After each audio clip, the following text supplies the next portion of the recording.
Imagine un jeune homme qui marche sur des routes poussiéreuses, sans armée, sans palais, sans fortune. Et pourtant, 2000 ans plus tard, son nom est encore connu sur toute la planète. Cet homme, c'est Jésus. Jésus naît en Judée, dans l'Empire romain, à la toute fin du règne d'Hérode le Grand. Les récits chrétiens situent sa naissance à Bethléem, puis racontent une enfance à Nazareth, en Galilée. Pendant des années, il mène une vie simple, discrète.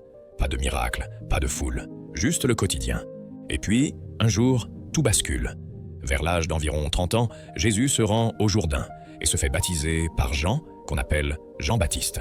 Après cela, il part au désert, un moment de solitude et d'épreuve.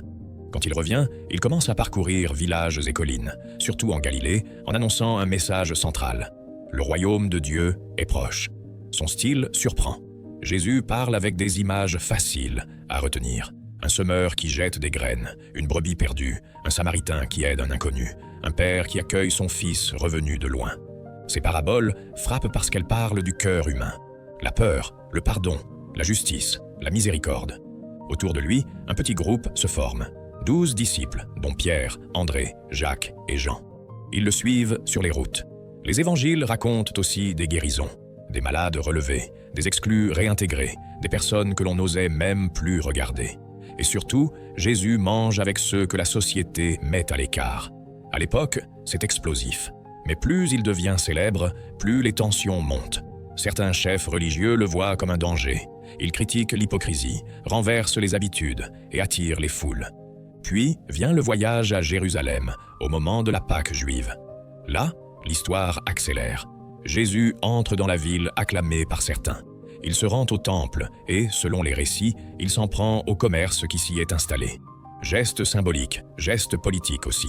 Rome surveille tout ce qui peut ressembler à une agitation. Quelques jours plus tard, Jésus partage un dernier repas avec ses disciples, ce qu'on appelle la scène. Dans la nuit, il est arrêté. Son procès est complexe. Interrogatoire religieux, puis remise à l'autorité romaine.